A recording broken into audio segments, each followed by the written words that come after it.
course. Thank you. Now we'll sign the arts before we continue. Alright, Lee, I think you are our baby. Because the end's going off to college. Alright, we'll take it. I think she Kind of feel the lady no matter what. You're the number one spot, unless somebody else does that for you. I mean, we'll see if the boy checks in for the flight or not. We'll be elevated. Oh, thank you. Oh, It's good.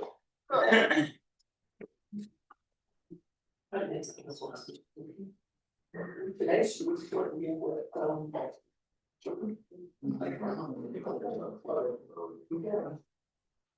Alright, friends, we're gonna start on page 214.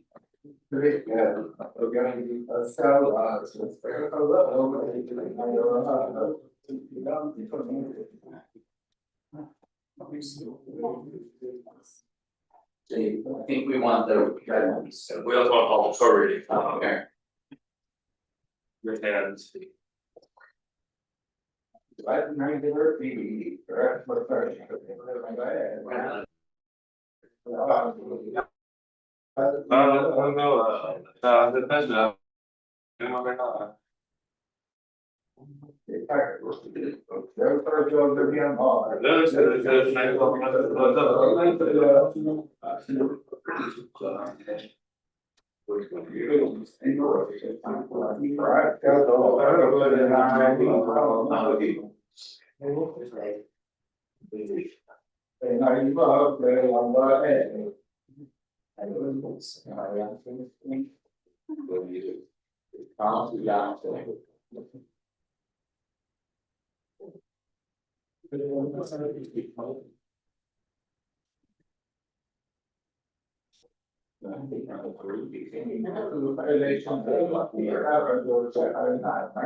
You're right, 17, come behind it.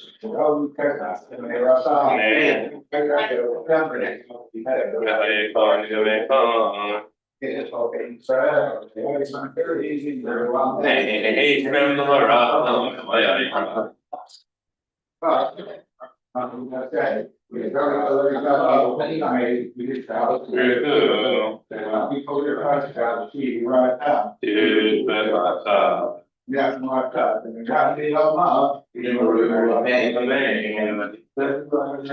number 2, bro. Yeah, Even some other, like over there, another set. Yeah, he's some. Sometimes I'm being.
You see, we're reading that text thing on. Maybe see on test. Yeah. thanks, Jesse. See if you're our phone.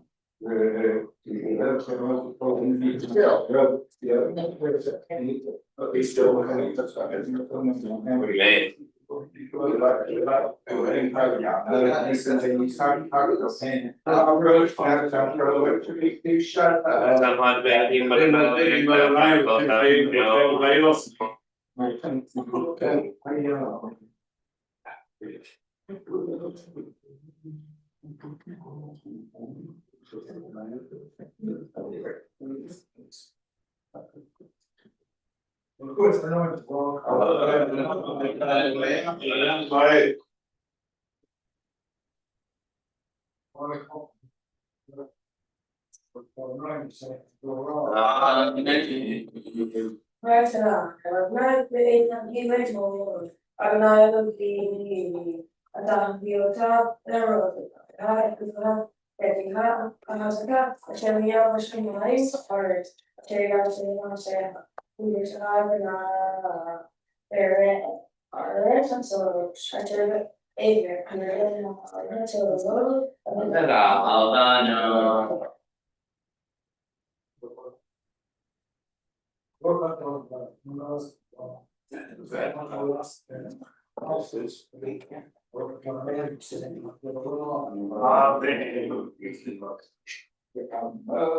Harry, you're number 3 now. You sure like.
Ready, my dear God, we fucking perfect divine, I lost a pen, the car, the company, family, stuff. We fuck them, let's see, can keep me, fuck my plan, go here. He fuck them, we not them, and we much more than a keep my head. Namro, Rakam, Kamara, I go on that. Keep me, go to the Australia, you probably me loud her now, you know, go over about me, go to the Australia, to me, the king, for the I should like a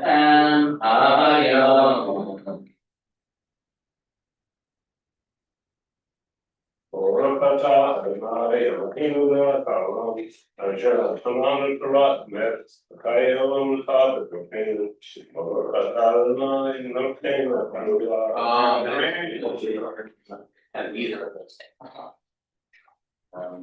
Rabbi, Rabbi. Sure. Um, 2 weeks times out.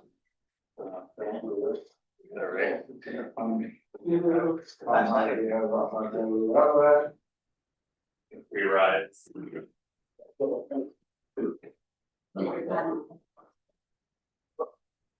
Okay.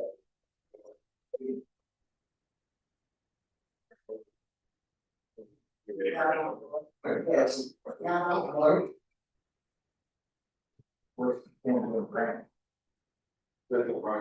Oh, That's the problem. there's a hole in front of it.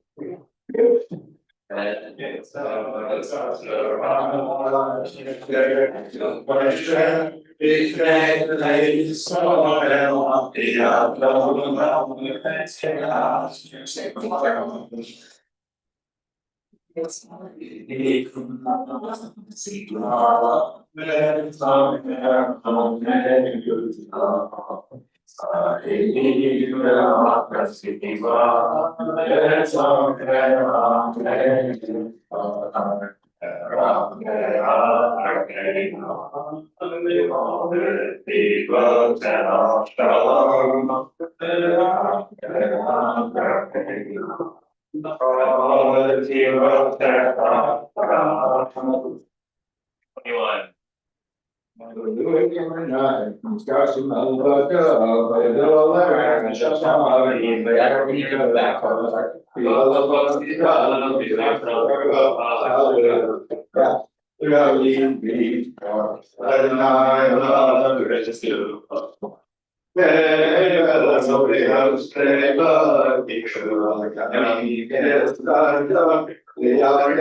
The ark is closed.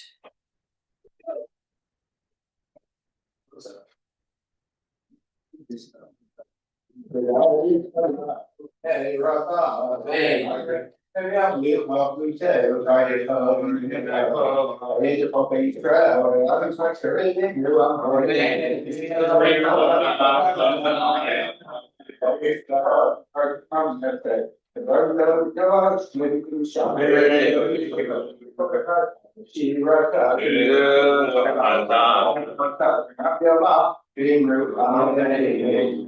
Psalm 223 through 229.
Maybe seated.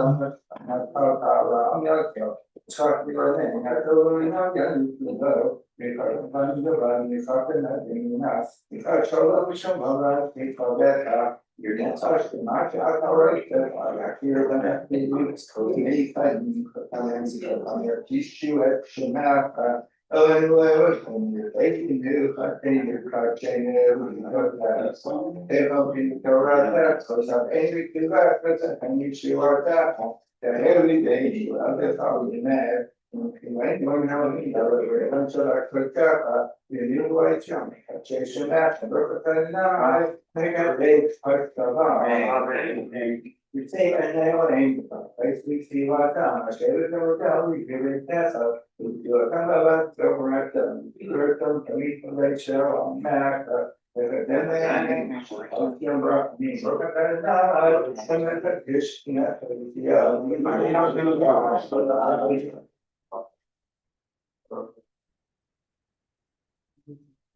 Go, you're up and back, thank you, I mean, a long keeping you up. Reality, perhaps, she come up in the middle of my head.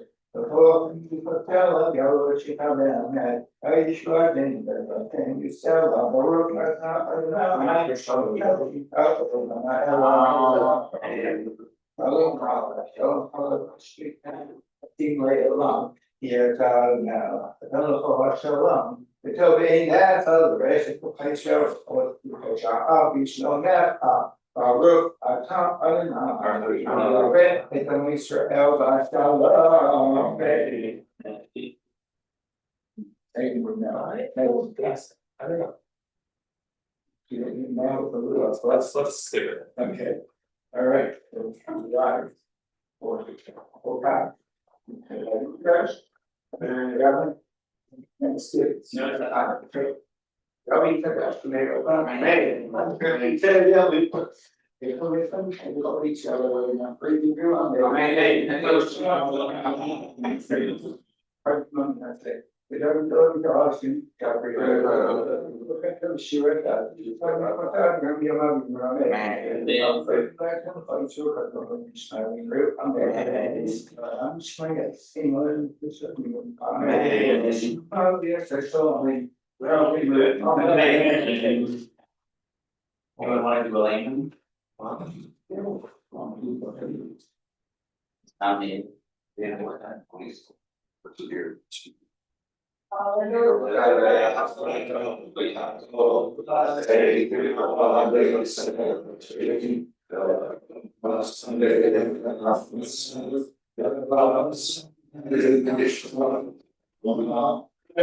Some calling crying. They were on the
Right, before reciting Warner's Cottage.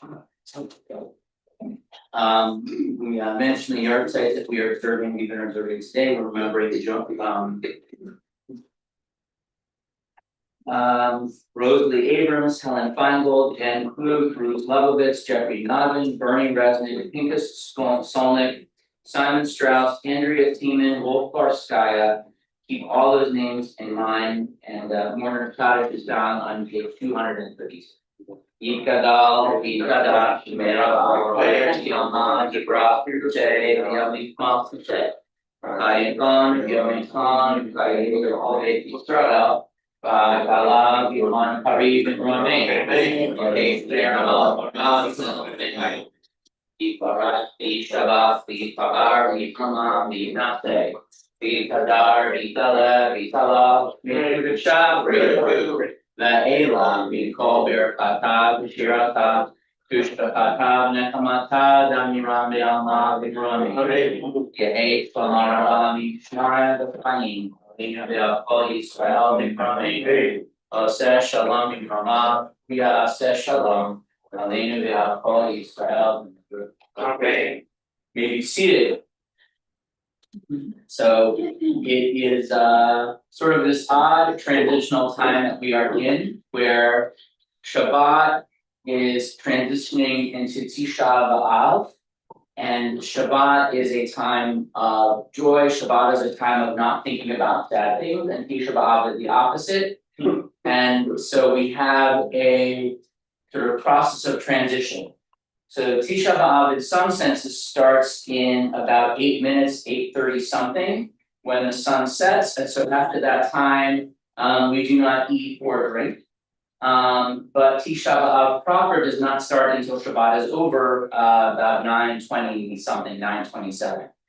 And during this time of transition, one of the practices of Tisha B'av is that we are not supposed to study Torah, except for topics that are appropriate for Tisha B'av, mournful topics about the day.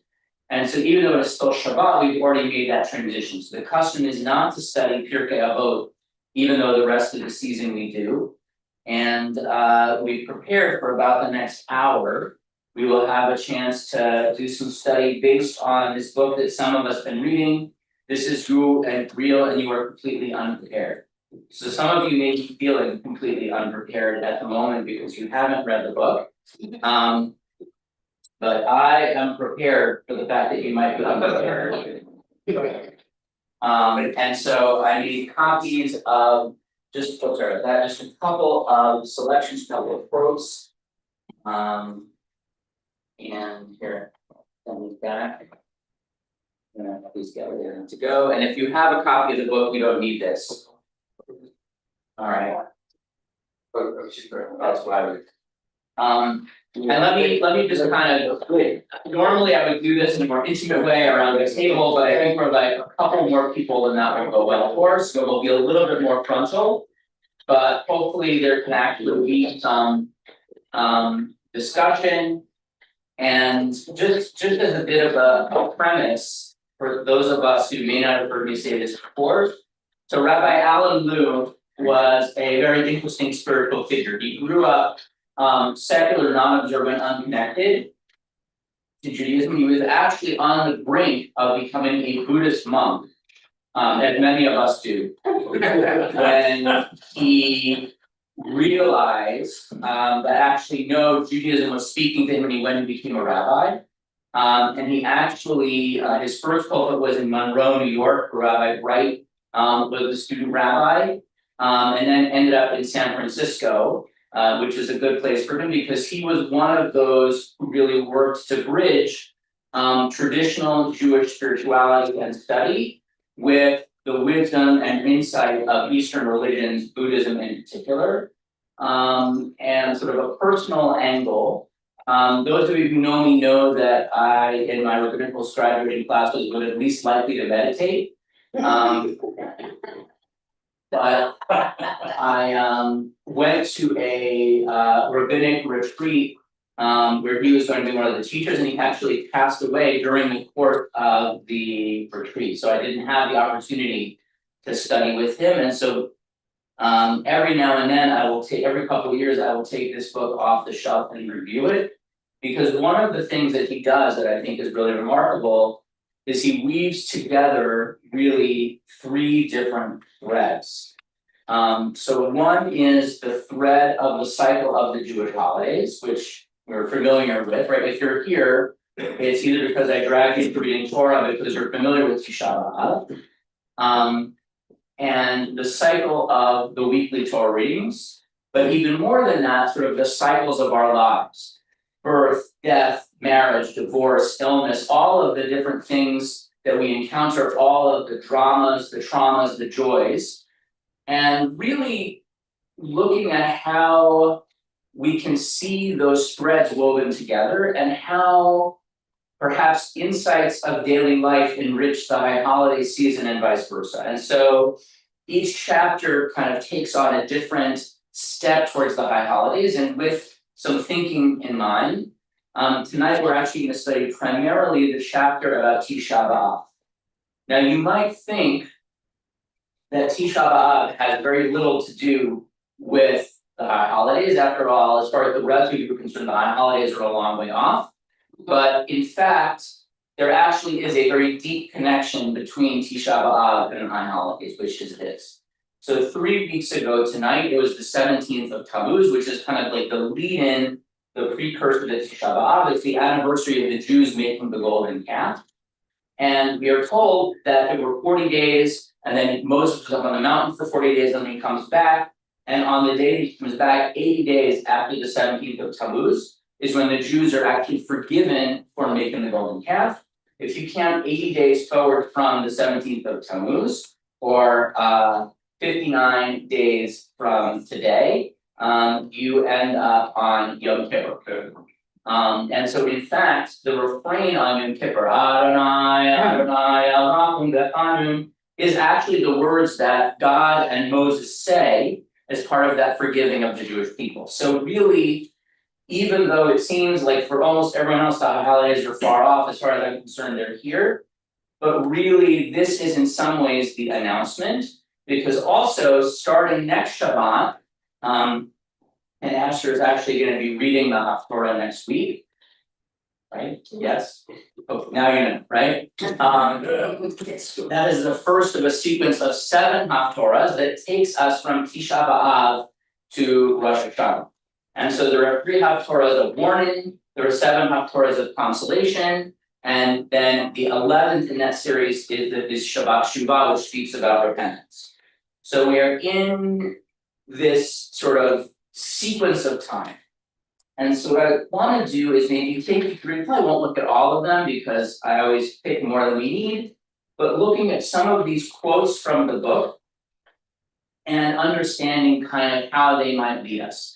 So I mentioned this morning, Tisha B'av is the date when the temple was destroyed, the first temple, the date when the second temple was destroyed, and there's this urge to pile all of our calamities onto this day. So anything bad that happened. So for example, Archduke Ferdinand was murdered, was assassinated on Tisha B'av. Now, I can understand why this is a day of mourning for the Ferdinand family, why the rest of us. So the suggestion is that was what set off World War I, and World War I and World War II were actually just sort of one interconnected conglomerate. So really that is the beginning of all of the terrible things that happened in terms of World War II. But I actually suggested this morning, a couple hundred years ago, people will note that the Israeli withdrawal from Gaza happened on the day after Tisha B'av in 2005, but close enough for worships. So as we are looking at sort of that scope of history, there are really 2 ways you can think about Tisha B'av. One is you can think of it as a holiday of mourning the past, and really just sort of woe is me. But in fact, what Rabbi Lou suggests is the quote that I bring you on page 41, and maybe someone would like to read it out loud for us, so I don't have to do all the talking here. Here, Fran, thank you. There are 2 ways of looking at the way our tradition has collapsed history on this day. 2 ways of thinking about this conflation of calamity. You can regard the 9th of Av and the week surrounding it as a cursed time. Indeed, there is something of this idea in the prohibition of weddings during this period. Or we can regard the 9th of Av as a time when we are reminded that catastrophes will keep occurring in our lives until we get things right, until we learn what we need to learn from them. So what do we make of this little quote here, this pearl that I've brought? At least I think it's a pearl. You may think it's a rock. But what is right? What, you can see Tisha B'av as just woe is us, these terrible things can happen. Or perhaps you can wonder, do we have any part in this? So I was once meeting with a couple and it was a third marriage for both of them and it was falling apart. And the guy said, why is it that all the women I marry are crazy? I'm like, well. To marry you, they might have to be. But let's reflect on sort of what this means, right? If a particular pattern keeps on recurring in your life, it may be that the world is out to get you, or it may also be something about you, right? It could be both, right? The world stinks and you've made some bad choices, and both things can be true. Sorry. Expensive, right? Just says somebody who knows, right there, right, exactly.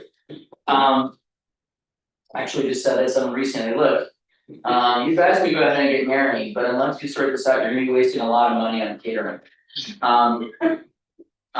But in all seriousness though, so the idea of Tisha B'av is that this is a date of recurrent tragedies. There's some weak force on this date in history that disaster keeps on bursting through on this date, right?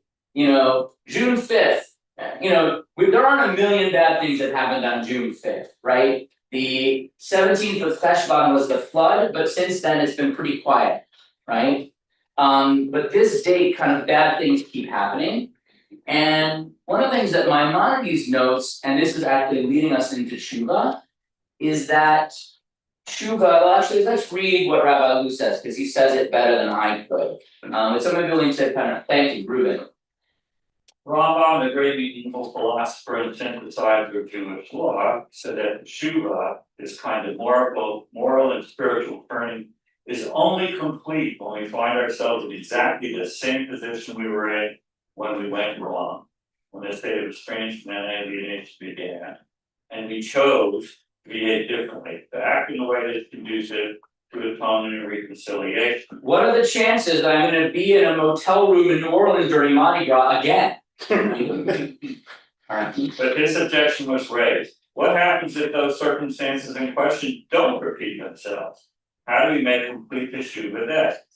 Don't worry, the Rambam replied, they always do. The unresolved elements of our life, the unconscious patterns, the conflicts and problems that seem to arise, no matter where we go or with whom we find ourselves, continue to pull us into the stage of spiritual circumstances over and over again until we figure out how to resolve them. They continue to carry us into harm's way until we become aware of them, conscious of them, and begin to change them. And we all have recurring motifs in the dark, unresolved corners of our lives. In domestic unhappiness, we replicate from one marriage to another. In the problems that seem to follow us from one job to the next, and all the mistakes that turn out to be the same mistake, which we make over and over. So what do you make of this? Any reactions, reflections? I don't know, in a group like this, it's sort of hard to speak really personally, but I'm curious how this passage strikes you. Just ring true? Yeah. Sarah, what do you think? This is a lot in this book that I have read. It's a lot of I. And A lot of what? I. I. Talk about I this and what I do and so forth. And I keep coming back to thinking of us as a group of people. As a we. A we. When I see us as we have a collective responsibility and so forth to get all of us. It's like the collective unconsciousness of young expressing. So I think there's a pattern for we. That's why we come together to pray. We could sit in a cave like a Buddhist, but we don't. So when you notice that there's I in that we, so there's a couple of ways where sort of Rabbi Lu's like latent Buddhism kind of peeks through, right? So one is the I rather than the we, but I'd like to point out that there's actually pain. Come on, have a seat. There's actually something going on here which is that in Judaism, we sort of blur between the I and the we. And I think when you think about his audience, right, so your average human, when we need the we think about the we.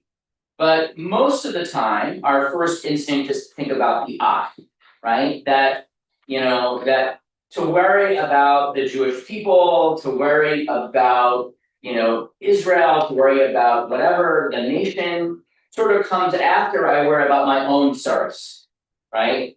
And there's a linkage there, but I think more to the point, what he is doing here is he is suggesting that the ways in which we struggle with life as an I actually parallel the way that we experience history as a we.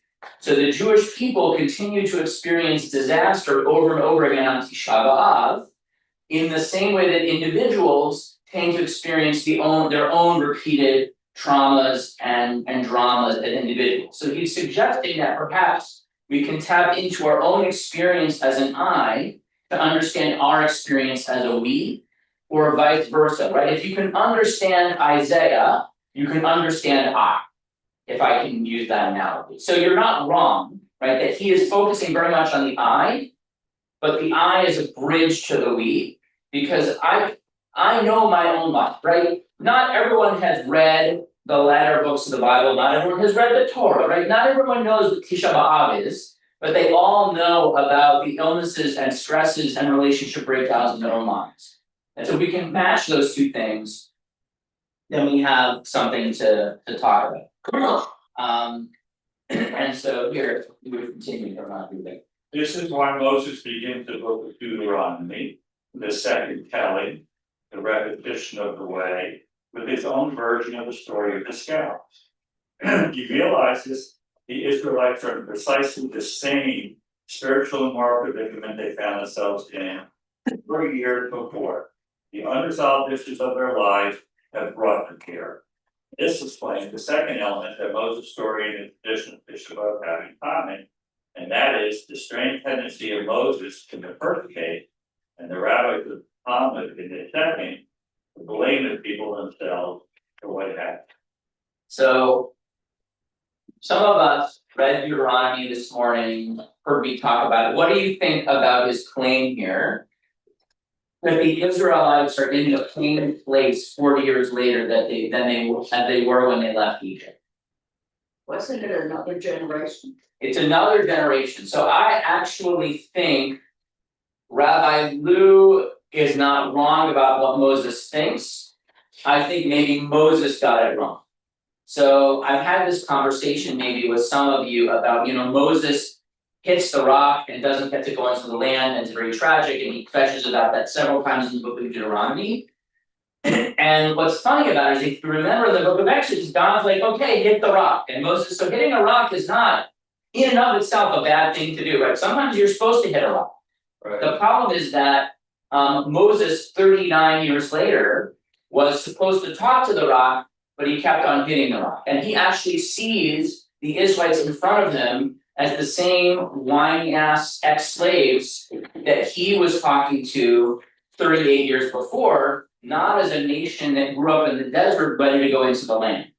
So in fact, the Israelites who complained about not having water in Parshat Chukat are not the same Israelites who complained about not having water in Parshat Shabbat. And the nature of their complaint is actually very different, because the last time they would say, oh, we got to go back to Egypt, right? They're not saying that, right? And by the way, they actually don't have water. And so Moses is sort of stuck in his own pattern. He looks out at this new generation of Israelites and sees the Israelites from 40 years before and can't differentiate. So he's still, all you have is a hammer, everything looks like a nail. He is sort of seeing the same Israelites and the same rock, when it's not the same Israelites, it's not the same rock. And I think that's an issue that we have, which is not being able to recognize patterns around us and patterns in ourselves, and maybe not being able to see when the situation around us is actually the exact same as it was before, or maybe to say, actually, this is a different situation, but I'm still the same me. I actually want to call something out here, which I think is interesting, which is, Rabbi Liu in some ways a recovering Buddhist, that, a very essential idea in Buddhism, and you see it in some Hasidic strains as well, is the idea of reincarnation, right? That if you make mistakes in this life, you come back around in the next life and you keep on doing it until you get it right. And so this is sort of a within one life version of that, right? I don't have to be reincarnated to learn the lessons of life. I just have to go through Rosh Hashanah and Yom Kippur and I come back around, right? I actually encounter the same situations over again in my own life. And I get a chance to do them over. So in that sense, this is a much more time efficient use of self-elevation than the Buddhists have, in that we actually every year are reborn on Yom Kippur as a new soul and have a chance to learn new lessons. So I think what he's doing here is actually really powerful to say that it's not that you have to wait until you're reincarnated to start over. You actually have a chance every year, every moment to be reborn and do better, because you are going to be in the same situations you were in before, right? That's just the way life works. And he says this again on page 45. Spiritually, we're called to responsibility to ask, what am I doing to make this recur again and again? Even if it's a conflict that is clearly thrust on me from the outside, how am I plugging into it? What is there in me that needs to be engaged in this conflict, right? So I see this sometimes in people who, struggle, have work struggles, right? And, it's not that they're bad people, but they have some issue with how they react to having a boss, how they react to responsibilities, how they choose a role and whether it's right for them or not, and just how that plays out in their lives. It's funny, I see this sometimes with rabbis, right? So when I look at my classmates, there are those of us who moved once, right, twice, and there's guys who can tell you how to pick the best moving company, right? Because that's, it's 3 years and out over and over and over again. And some people just like change, right? You might want that. The Methodists actually have a rule, or for a long time had a rule, that you couldn't stay in the same place for more than a certain amount of time, because they didn't want you to look too comfortable, right? Your job was to come in to prophecy and move on. That's sort of not the Jewish model. There are some people I like the change of pace. I like having to learn the names of 300 new people. But it's a conversation that sometimes I have with my colleagues who are I don't know why it keeps on not working out for me. And it's well, look, sometimes there's a synagogue, I won't name where it is, but it's here in the Southeast, where every 3 years they have a new rabbi. That's about them, right? I actually knew someone who's going to that synagogue, and I'm you should not go there. You will not, and if you do, you will not be there long, right? And sure enough, he has already moved on. So sometimes it's about them, but sometimes it's about you. Sometimes sometimes it's both. Sometimes the stoppable force meets the immovable object. All right, so this is actually a remarkably prescient, or even I would say prophetic statement that he makes on page 2, which we may find challenging. And I didn't give you the whole quote for this lengthy, but if you look at page 2 of page 47, would someone be willing to read this quote for us? Sure. Go ahead, and who said yes? Thank you. I find it impossible to read the text of Tisha B'av with their great themes of exile and return, and their endless sense of longing for the land of Israel, without thinking of the current political tragedy in the East. I write this at a very dark moment to the long history of that conflict. Oh, those were better days, by the way. But sad, nostalgic. Was this was Christmas what, 2007? Even longer ago, I forget, does anyone have, I think it was just 02. Yeah, second, no, this was a long time ago. Okay, so this was before then. Okay. This is quite some time ago, yeah. Yeah, go ahead. Who knows what will be happening there when we read this? But I think it's a safe bet that whenever we do, one thing is unlikely to have changed. There will likely be a tremendous compulsion for historical vindication on both sides. And so he goes on at great length to talk about sort of the Jewish journey for how we cast ourselves in this conflict, we are victims of history, we are exiled, we have returned. And so one of the most remarkable things that I had a chance to do was, it's now about 8 years ago. I spent a week in the West Bank or Judea, and actually 3 days in the West Bank and 3 days in Judea and Samaria. And then after that, I went to Russia, which is none of those places that I would go now. So I did a wedding in Russia, which was a lot of fun, for another time.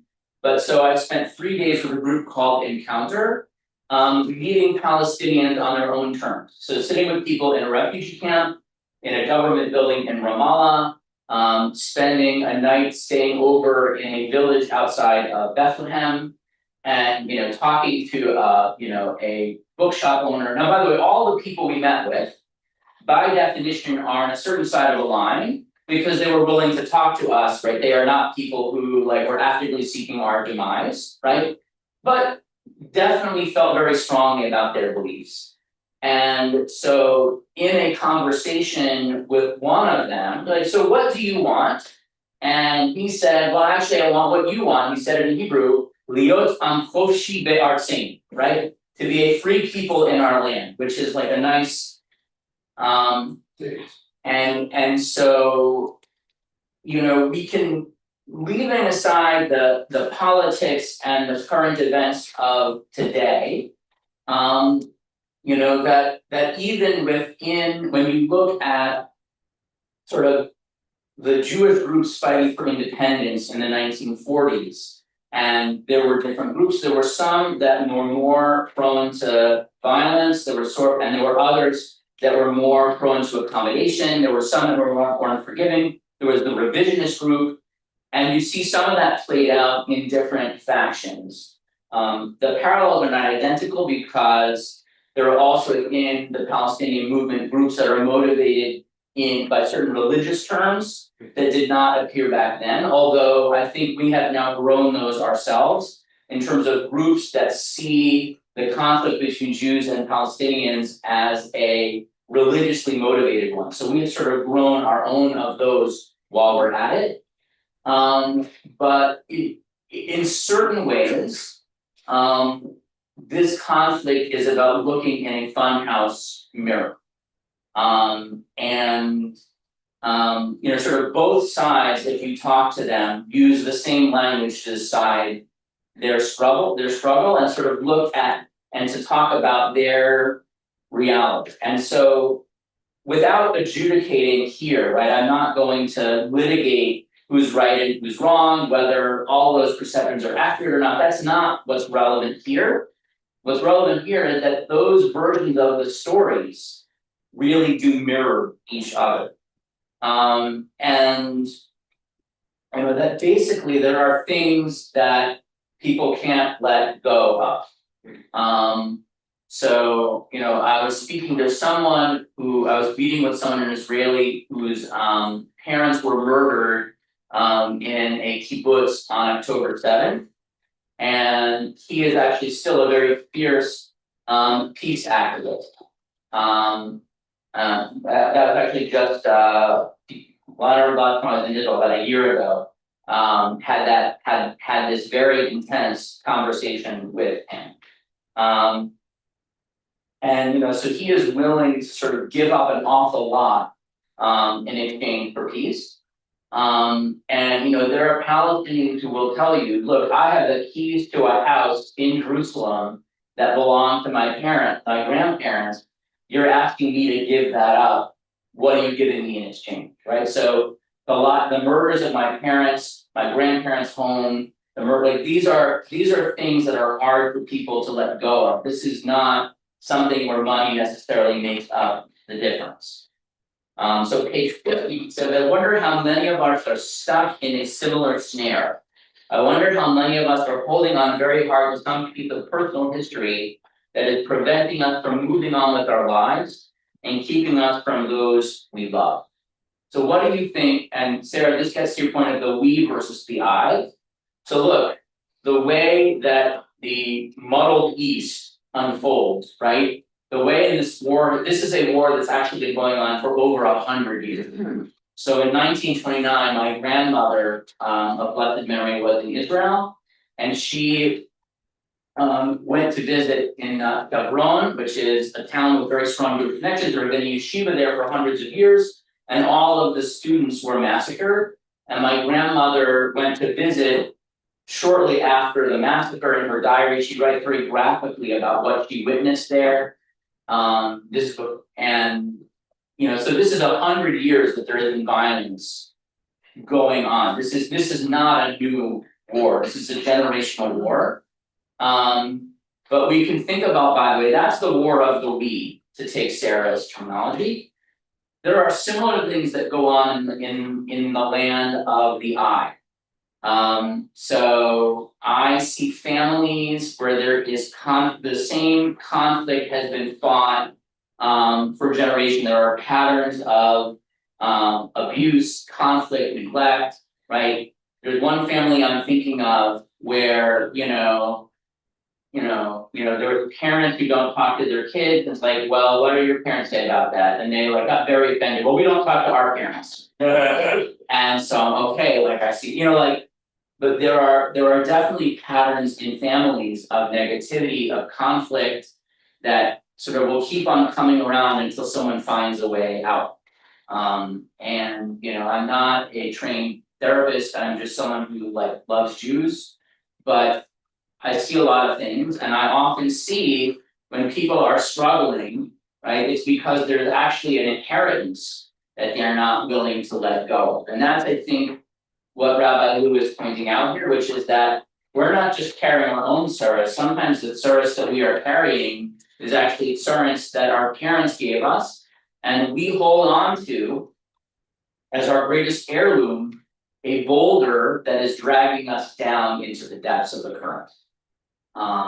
And so, look, some stones need to be held on to, right? If they're small enough and precious enough, but not every boulder needs to be lugged through our personal history or our overall history.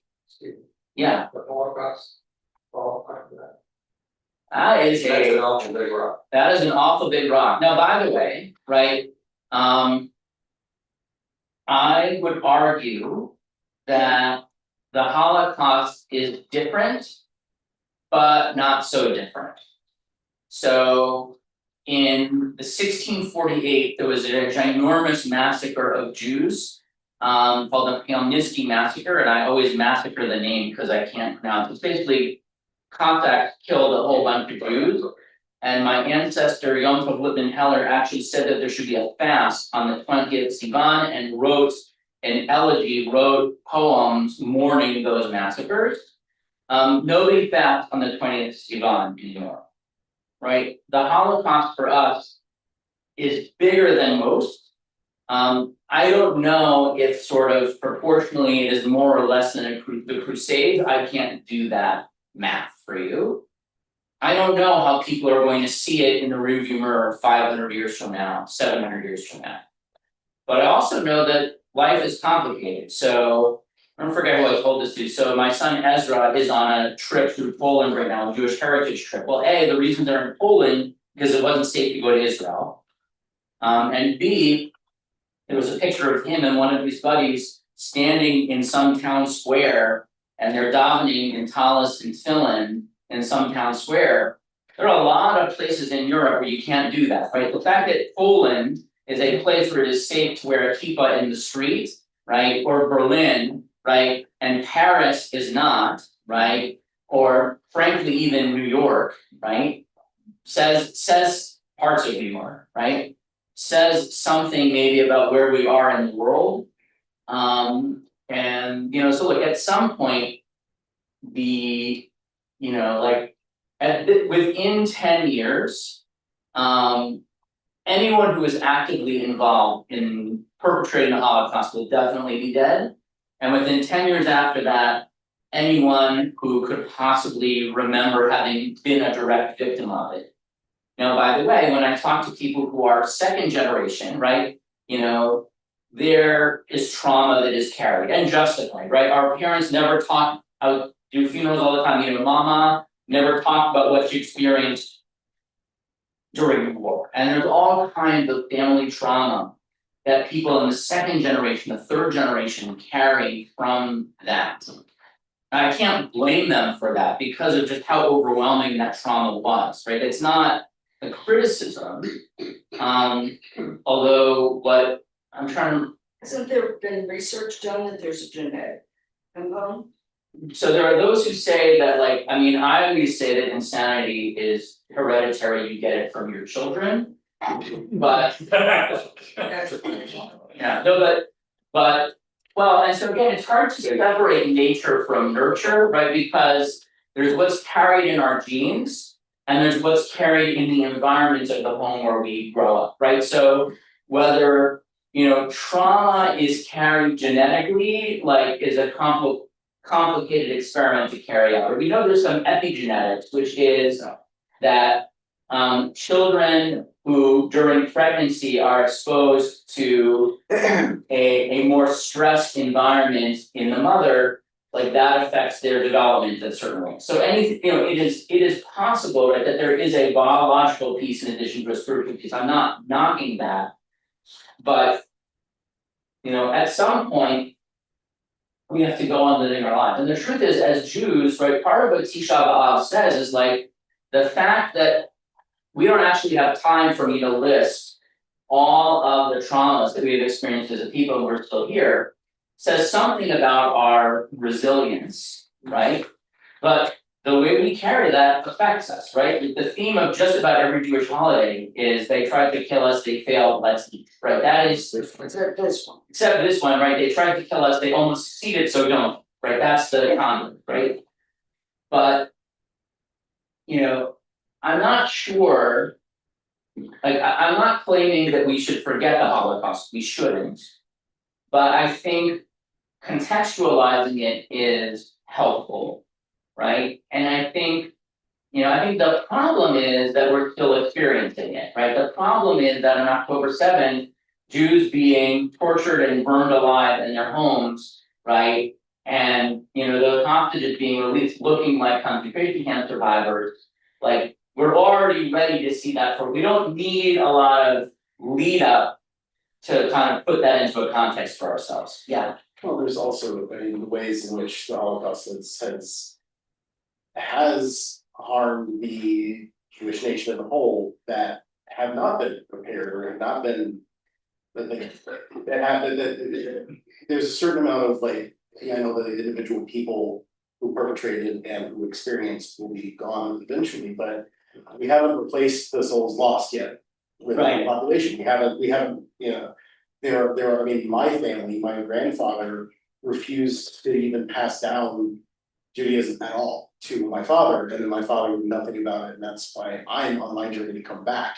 So it's one of those there are simply things that damage in the community beyond just individual traumas or community traumas. It's hurt us all. Right? It's still hurting us. So look, we are still getting over the destruction of the first temple 2,500 years ago, right? Like, on the other hand, and so that is, to some extent, we are a people held together by our scars, right? You can even say that. On the other hand, there's research that's been done, right? The way muscles grow the best is when they are stressed and they have small amounts of damage, which stimulates growth. So I would say to the contrary, the reason why Jews are so freaking persistent is because we've had to be, right? That is the positive and the negative of this experience, right? But so there are, we may never, as a Jewish people, get over the Holocaust because we still have not gotten over the people kvetching after the spies came back with the negative report 3,300 years ago, right? Like literally, that's how long this goes back. And so maybe a takeaway here is, and if you look at page 52, exactly 7 weeks before Rosh Hashanah, we mark our turn towards Tshuva, repentance or return, with the observance of Tisha B'av. Tisha B'av is the beginning of tshuva, the point of turning toward this process. By turning toward the recognition of our estrangement from God, from ourselves, from others. Yom Kippur is the culmination of the process that begins in Tisha B'av. We acknowledge the darkness, we let our guard down, we turn towards the truth. And I think that is sort of this statement that part of, there's someone who says like, the only truly open heart is one that has been broken. It's maybe not by accident, so the 17th of Tammuz, which is really the lead into Yom Kippur, I actually have to amend his statement. So the 17th of Tammuz commemorates in Jewish history the date on which the walls of Jerusalem were broken through. And so that was a step of disaster, right? So the walls of Jerusalem being broken through, right? The siege is done. People are now fighting in the streets, blood is flowing in the streets, the war is now going through the streets of Jerusalem. On the other hand, right, Yom Kippur is about the heart being mended, and one can't do that until the walls are broken down. And so in some sense, perhaps an understanding of the meaning of our suffering, an appreciation of our suffering, is actually necessary for tshuva to take place. We cannot seek to be healed, we're like muscles. We can't seek to be healed unless we recognize that we are broken. And if we say, oh, we are only broken because everyone else sucks, then, to use a technical term, right?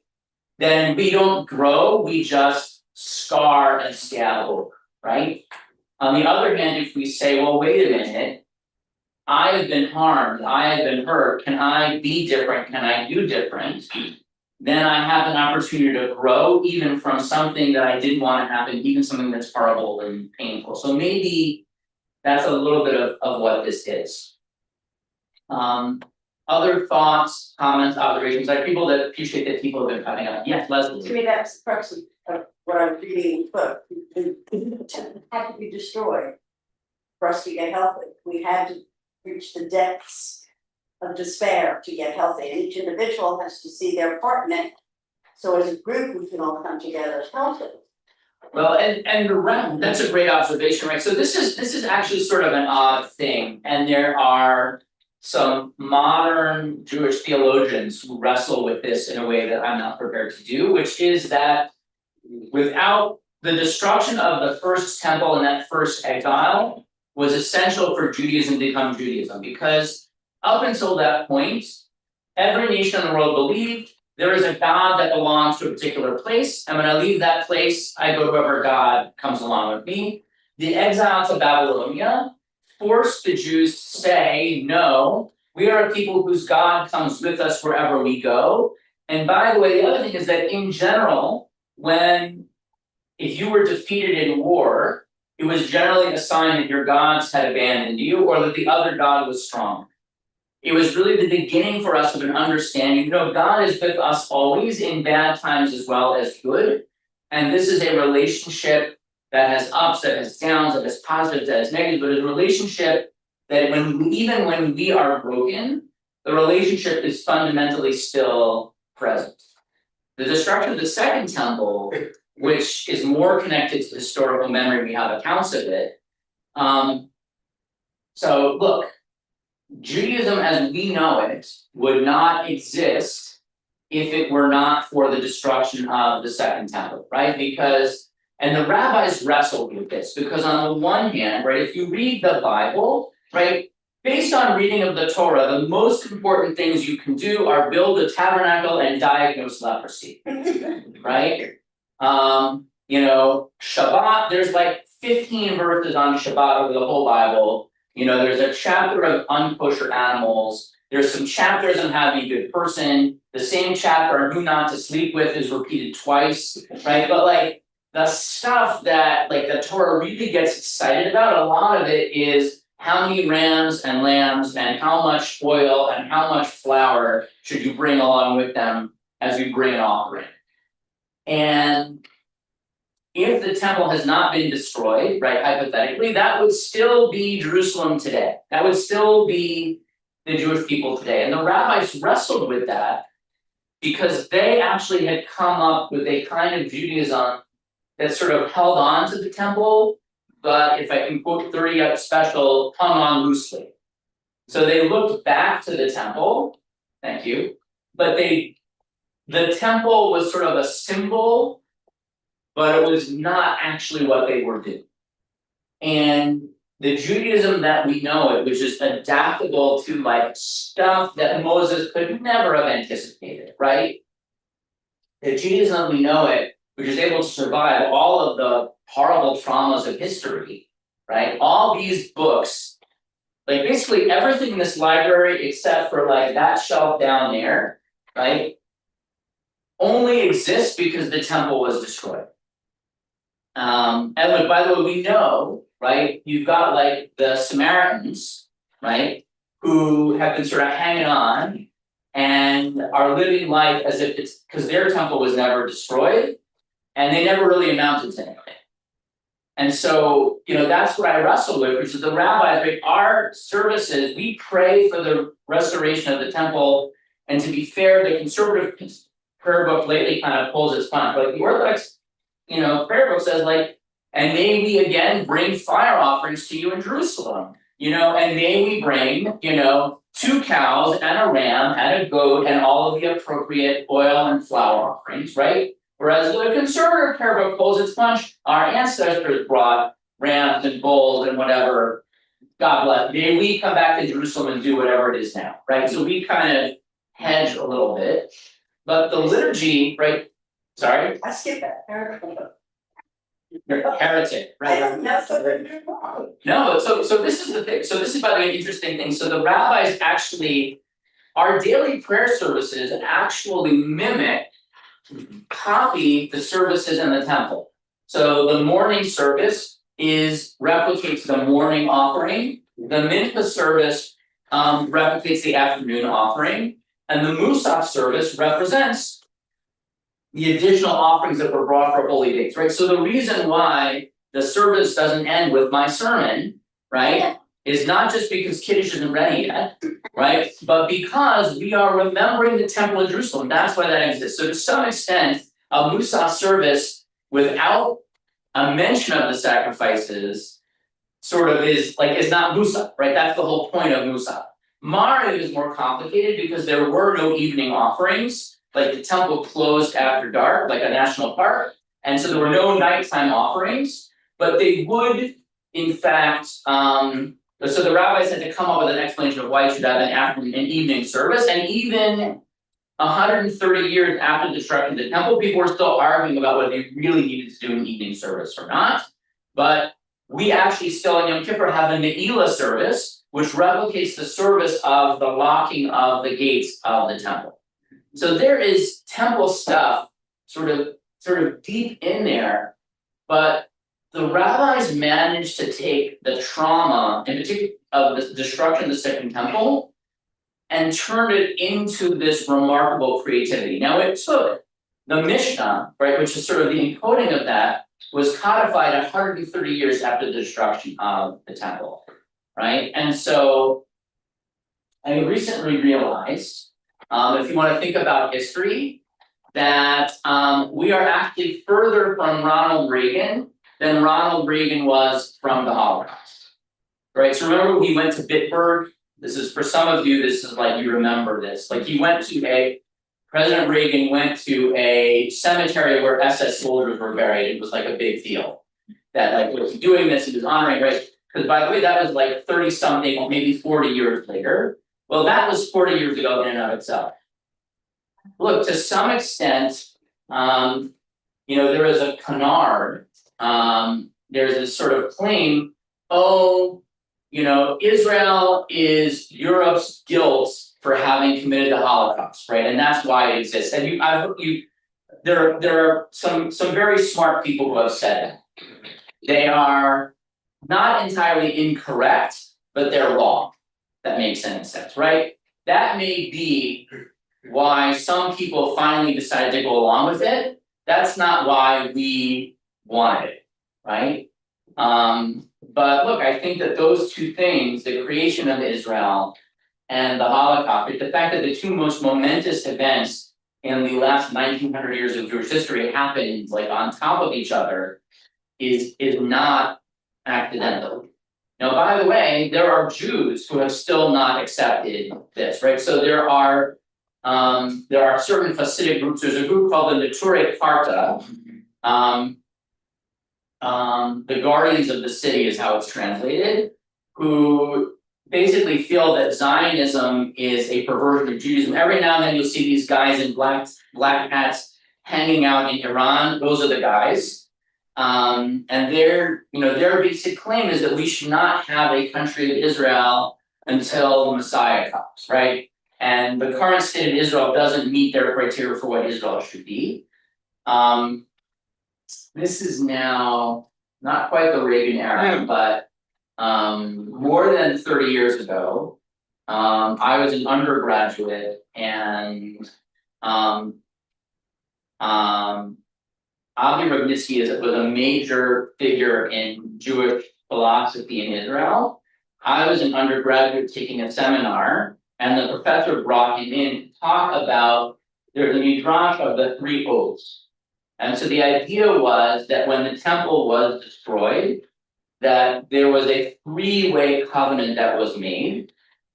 Is that in there? Maybe I had, right? So do you remember what it is? Otherwise, Yeah. So the idea was that the nations of the world promised to not utterly destroy the Jews, and we promised not to go back to Israel before it was time. And so basically these folks say the reason why the Holocaust happened was because we tried to go back to the land of Israel before it was time, right? That the covenant, that those oaths were broken. Come on in. But maybe, like I would say, maybe the flip side is also true, right? The nations of the world broke their vow to not try to totally align with the Jews. And so, the deal is off, have their land, even the Messiah hasn't come. I don't know, right? That's very complicated, risky. That's high stakes theology right there. But that concept of annihilating Jews hasn't gone away completely ever. Right. Although, I mean, look, the fact that the concept of trying to annihilate the Jews is so popular, right? And yet we're still here is actually sort of one of the fundamental, right? And that's sort of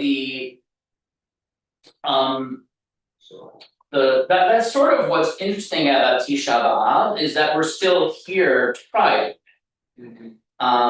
So in the Haftorah this morning and in the book of Eicha, you will see that the Jewish people. So this morning Isaiah says you will be like Sodom and Gomorrah, and we say like it's as if we were, right? Like those cities were utterly destroyed by God, and yet somehow we are still here.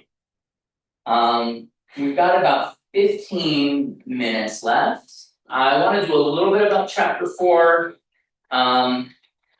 but I'm curious if anyone has any other thoughts, and thanks for coming in.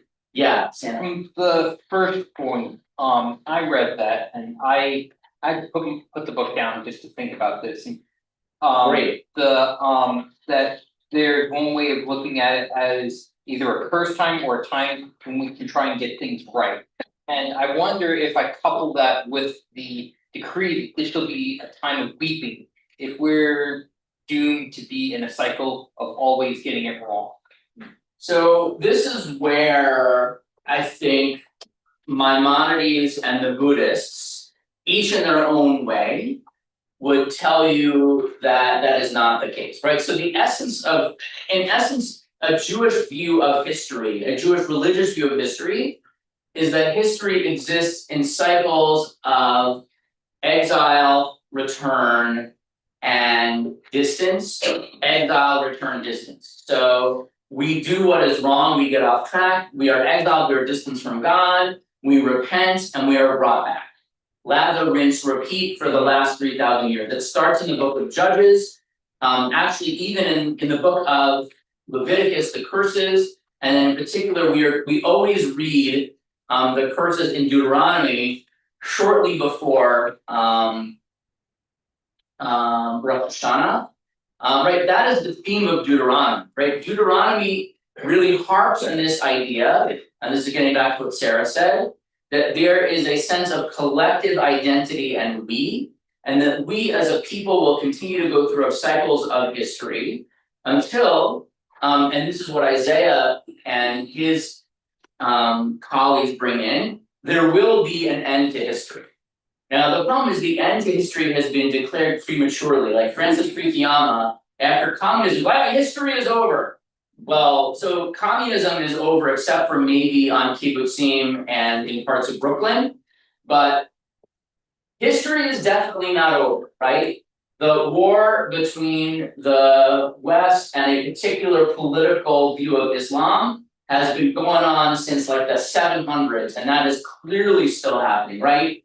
The Crusades, the Reconquista, the everything that happened in Yugoslavia, all the different times, right? So there were two peacekeepers, and who were trying to keep peace in Sarajevo between Bosnian Serbs, whatever, between Muslims and Christians, and sort of fighting broke out, and one of the guys comes in and is like, who fired the first shot? Like some bugger 700 years ago. Right, that's right. So around the world, right, there are these patterns of war, right, that don't die out so quickly. On the other hand, look, the Flemish and the Walloons actually sort of get along, right? If you had told anyone in 1941 that someday the French and Germans would be allies and be building airplanes together, right? Who knew, right? Look, if you told someone that like people in Virginia and Massachusetts would get along, right? I mean, Georgia and Alabama were still working on it, but there is this view of history that we are good at keeping a grudge alive for a really long time. But there is this fundamental Jewish view that there will be an end of history, right? That's the fundamental idea of the Messiah. Right. So you can see the Messiah in sort of this supernaturalist view that the Messiah comes and there'll be an end to death, and all of the people who have ever died will get up out of their graves and start walking to Jerusalem like some sort of pious remake of the Thriller video. I mean, there's all these ideas that come along with that. But the lion will lay down with the lamb. I mean, you could do that now, you just have to replace the lamb fairly often. But the idea that there will literally be peace, right? That the powerful will not take advantage of or afflict the poor and the weak could happen, right? Like that's the idea is that at some point that will happen. That at some point people will just stop fighting with each other. And it happens in patches for periods of time, right? And sort of the question is, are we being optimistic and saying, well, those patches and stretches of time are getting bigger or getting longer? Or is it just getting worse and worse and worse? But the idea that Isaiah and Jeremiah and Ezekiel and all those guys have, Isaiah in particular, is that at some point there will be an end to history. And this is actually a good place to kind of put a bow on this, I think. That Tisha B'av, and I apologize to those of you who really wanted to hear about chapter 4, but it's not really Tisha B'av material, so maybe we'll talk about that on Thursday. But there is this idea that the Messiah will be born on Tisha B'av. And sort of, some people interpret that literally in terms of like, when's your birthday? Oh, well, maybe you're the Messiah.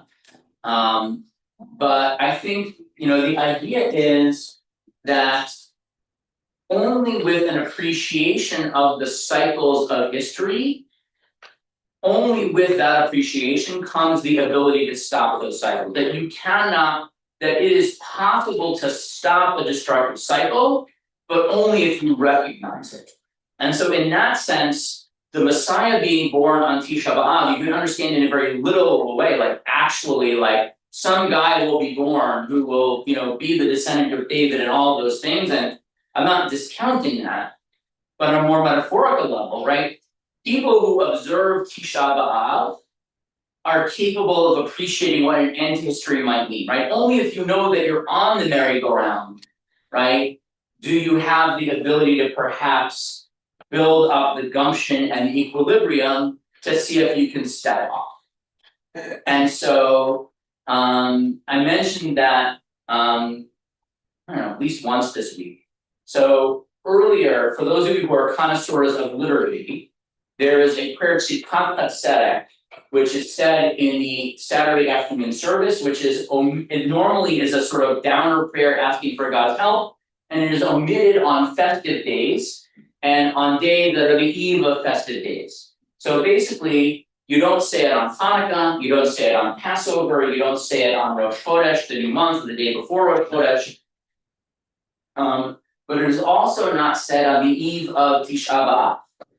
And so there's this idea, and comes from the prophet Zechariah, who says that Tisha B'av and the 3 fast days that come along with it, the 10th of Tevet, which is the beginning of the siege, 17th of Tammuz, which is this walls being broken through, and the fast of Gedalia, which is commemorated even after we were destroyed and some of us were exiled by the Babylonians. The Babylonians were like, look, we're not vindictive people.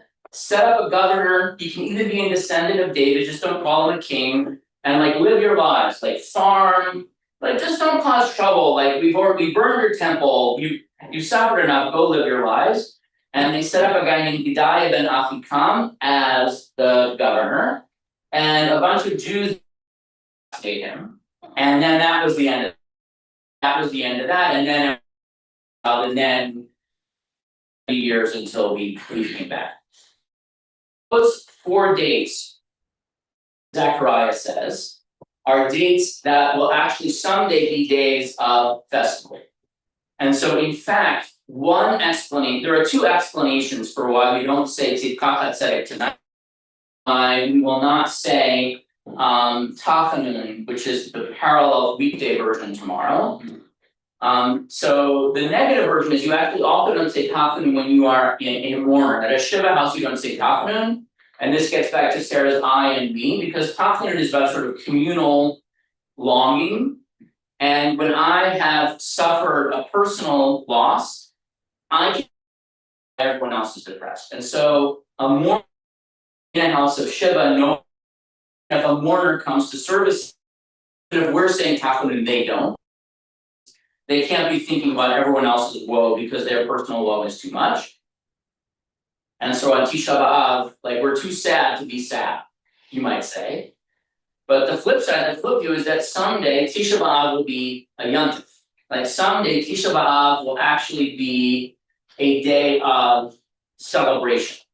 And the idea being that, you know, at some point the merry-go-round, the Ferris wheel of history will stop. And so Alan Liu, I think, saw this through the lens of maybe sort of this Buddhist view of reincarnation. And I think if you're looking at Jewish history, you can see it through the lens of the lives of generations to come, right? It's not like I am being reborn to observe more Tisha B'avs, but my children, my grandchildren, my great-grandchildren might experience more cycles of history. But maybe they won't, right? Maybe at some point the world will figure this stuff out.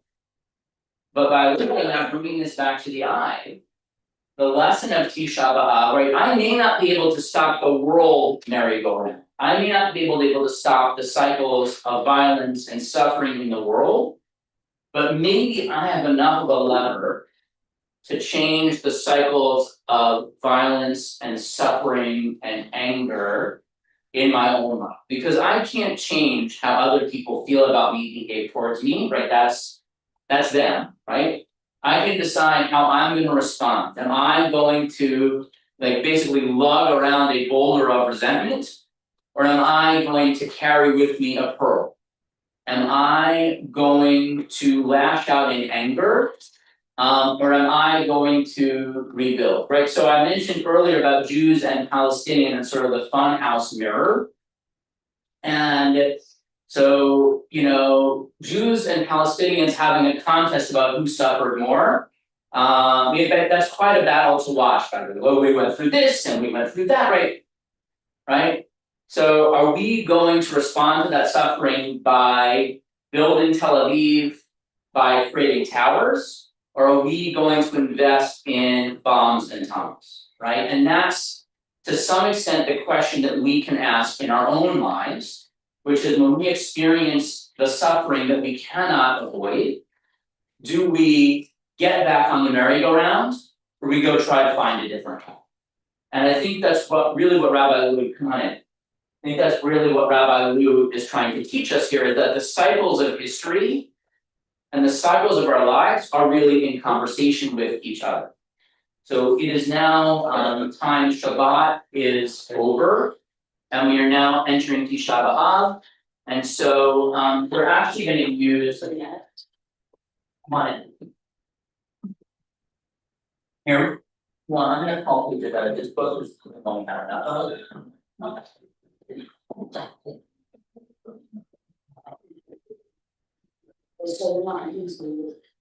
You can use that one too, just we don't have enough of those, so this is the big one I'm gonna call big.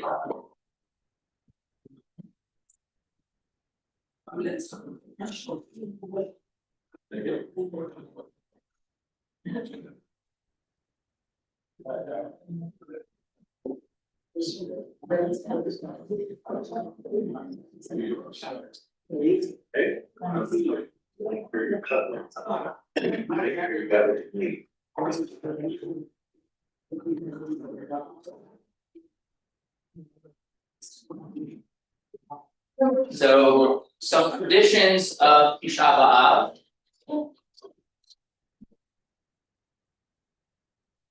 That's interesting. Oh, so did you wave at the camera? Yeah.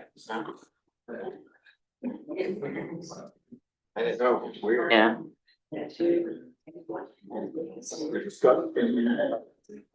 Here we go.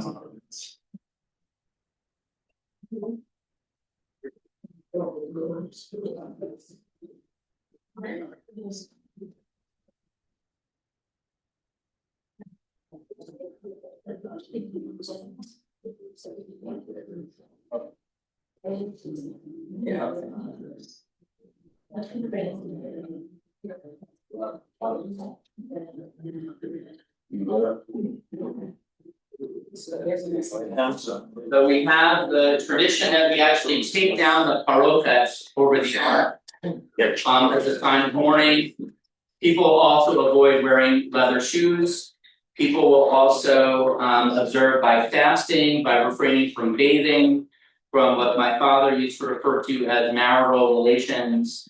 Extramarital also prohibited. No one's asking that. Where else you get that question anyway? His father. Oh. So, thanks, Terry. I just want to welcome, so Terry is actually our new director of maintenance, so this is. Yes. It was a tough first assignment. Andre. Change happened. Thank you. Okay,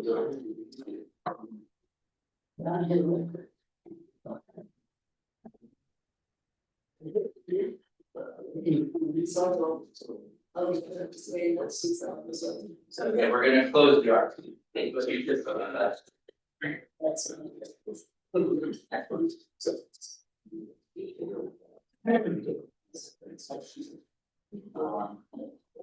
Second, we'll start in just a moment.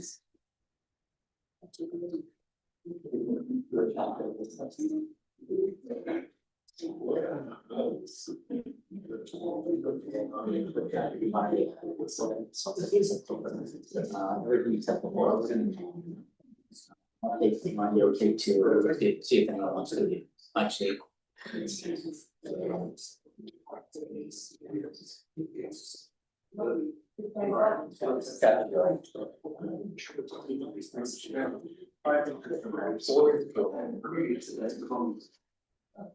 Who's one? Takes you. It's fine. He's got four, we've got one, so which one do you want? One or three? Okay. So. Okay. So. Friends, please rise for page one, beginning of our service. And part of our tradition is that the service is recited in a mournful tone without the usual melody of service. The Rakum Prabhupada Chief of Rathar Coming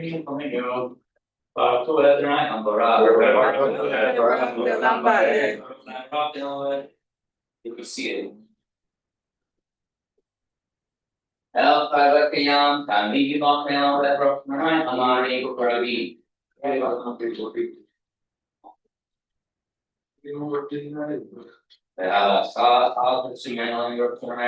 Israel. Page three. Shema Israel,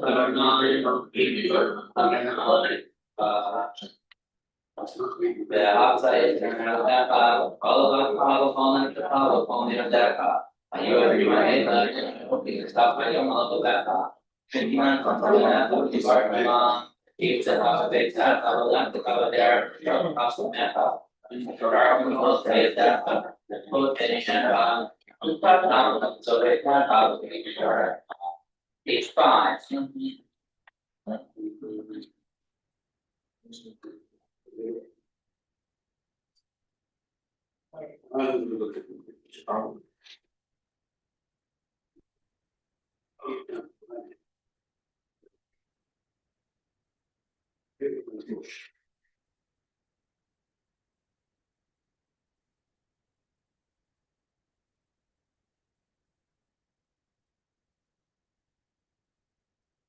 I don't know, what's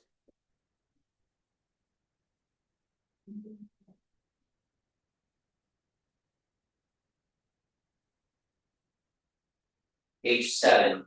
Ni kamo kabulera ni kamo kana raba kore prada da all the draw and all the daily no are nine love and then I'm going to go keep page nine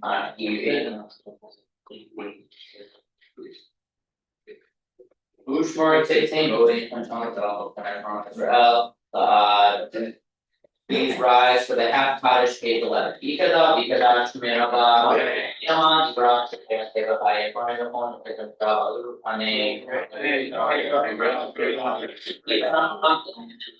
Ibara, Save the Dark, Ibra, Perka,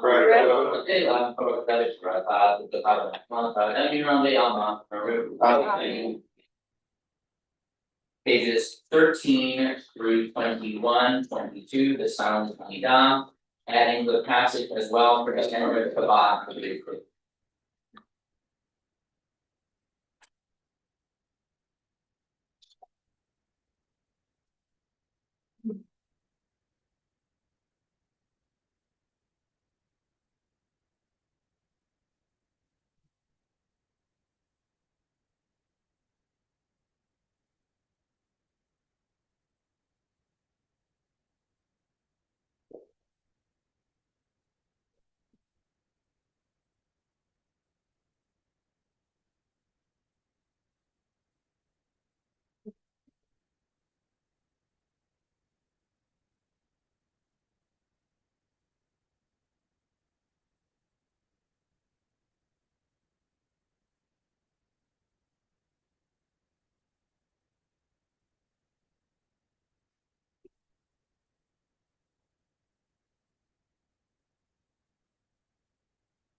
Still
in your private prayer, please speak just as long as you need it, others please follow the invitation of prayer.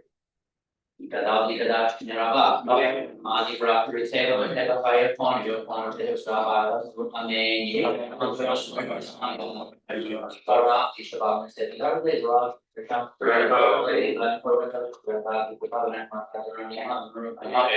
Think about the normal place route. From road main meditation on I'll name it start group. I'll set on we got fish on. And love all your help. Amen.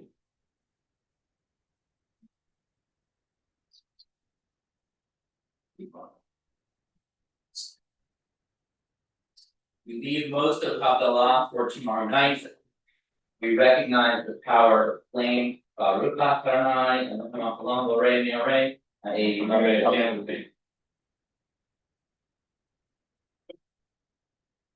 Book of Ekah, 5 chapters beginning as an acrostic, found beginning on page 29, and traditionally read while sitting in a low spot.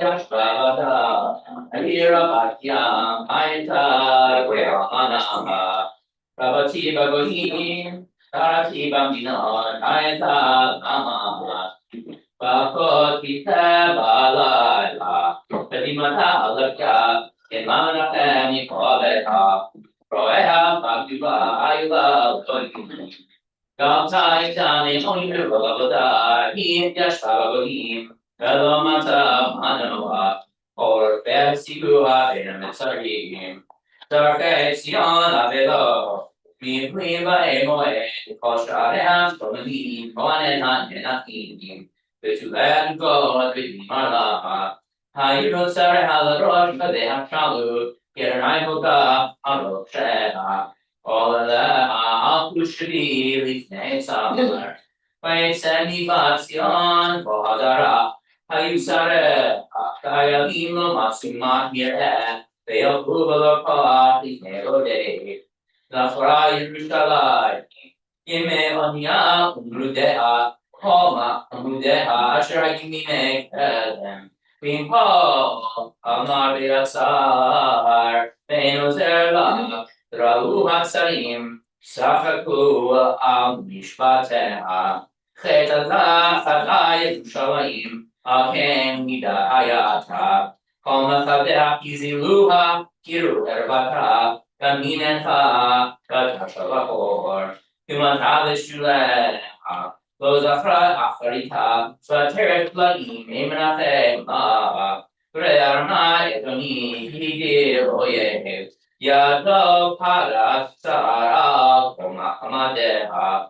Kirata goyim ba'al mikdashra. Asher tzikita lo yavo kala. Koan enachim elashim lechem nadu. Komachamadeha. Ve'ochel ashkim navesh. Re Adonai deharita ki hayiti zolela. Lo alecha.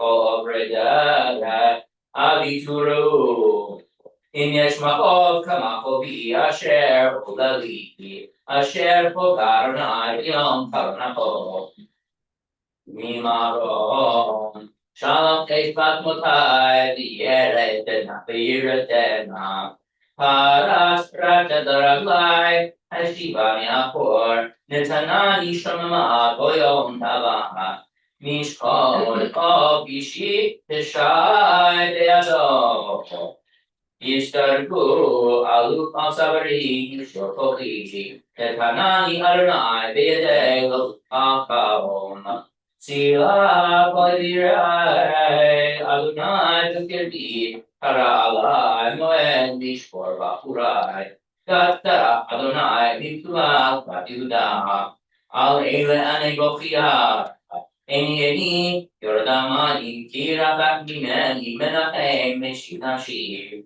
Ayubanai Shomim Kigabat Oyev Persat Sion Beade Menachem Latzibar Lepo Saditzara Ata Yerushalayim Benida Behem Tariku Adonai Kifu Mariti Shimuna Kolami Uruma Kobi Visulotai Bakai Basha Shelly Karat Mava Nevartumi Konai Skinai Kaba Kivishu Okelamo Yeshiru Nasham Re'e Adonai Kitzarni Me'ai Kamar Maru Nepagli Biva Kirbi Kimaro Mari Temi Us Shikla Tere Babai Kamavet Shamu Kigina Khadin Ema Emi Koabai Shamura Atik Sasu Yata Asita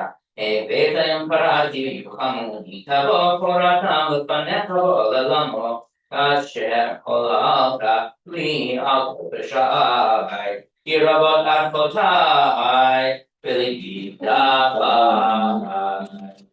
Chapter 2 is on page 33.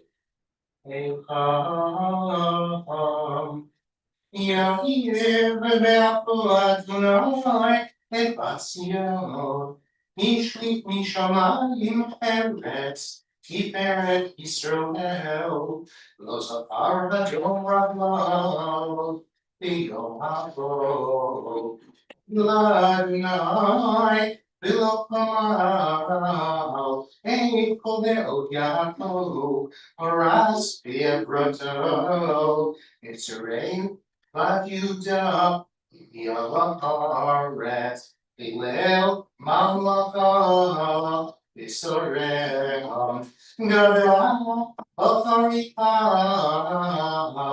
Kol Keren Yisrael Yeshivakor Yemino Mipnei Oyev Vayikar Yaakov Yesh Le'am Afla Sadim Dara Kamsham Yehoyev Nitzav Yemino Kitzar Ayaharo Kol Machamad Le'Payim Ve'ovel Batzion Shofav Kodesh Tahato Hayam Adonai Yoyeh Pila Yisrael Ma'apulam Enotefam Shivei Yitzharav Vayerev B'Vayehudav Tanya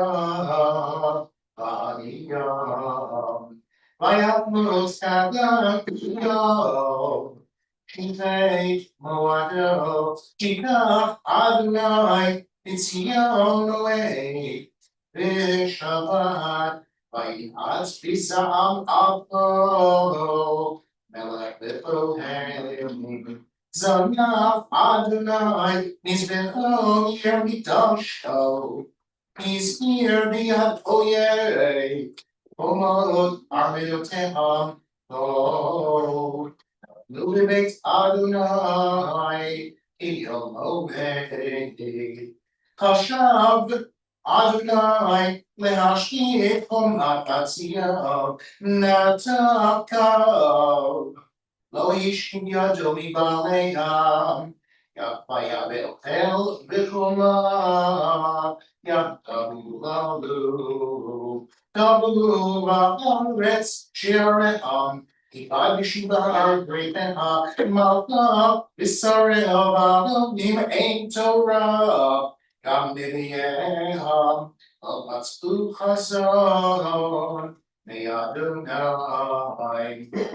Yeshu la'aretz yiblu, zikinai fatzion, Elu avar al rosham, al rusakim, Horidu la'aretz rosham, b'tzulo, Yerushalayim. Galu, v'admodenai, v'amaru me'ai. Nishpach la'aretz kilei, al shemer batami, ve'atei olel v'yonei, Yehovah Kiryam. Le'imotam yomu, ayedagan v'yayin, V'taflam ke'halal b'chobot yir, V'shtapek nafsham, Elvei motam, Ma'idei, Ma'adamela, Abak Yerushalayim, Ma'ashelach v'nafamech, V'tzulat Zion, Igodo Fayam, Shipre Mirbalam.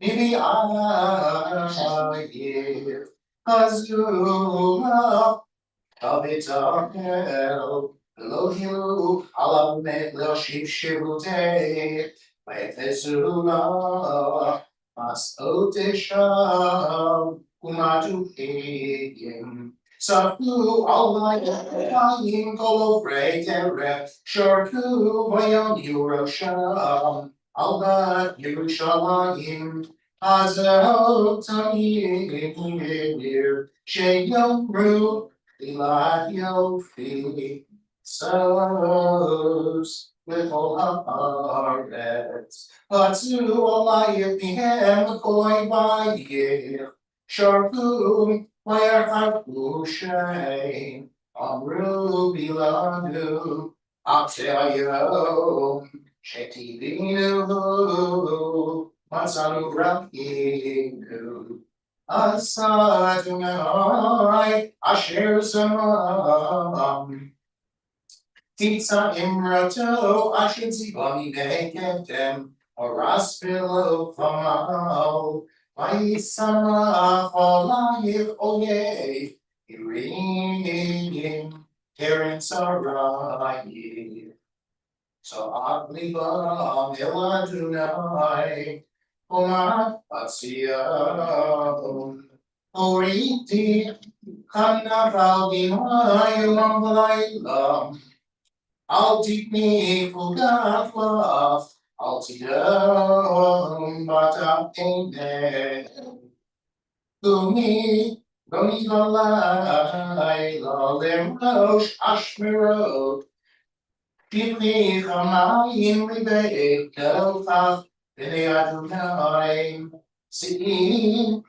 Elov Kapayir Al Nefesh Olayir Oadubim Ra'al B'rosh Kol Yehutzot Re'ei Adonai V'habita Limi Olav Tov Im Tokanam Nashim Girya Olel Tipuhin Inge Harei Dash Adonai Kohen Benavi Shafu Lawrence could so now is again. It's over time walk the ride. Now go back already. Rocket top. You'll have to have a look on mountain. Keep Beyond away, Nigrai, sorry, below Aya, Yoma Adonai for me, this sorry, I should have to be redeemed.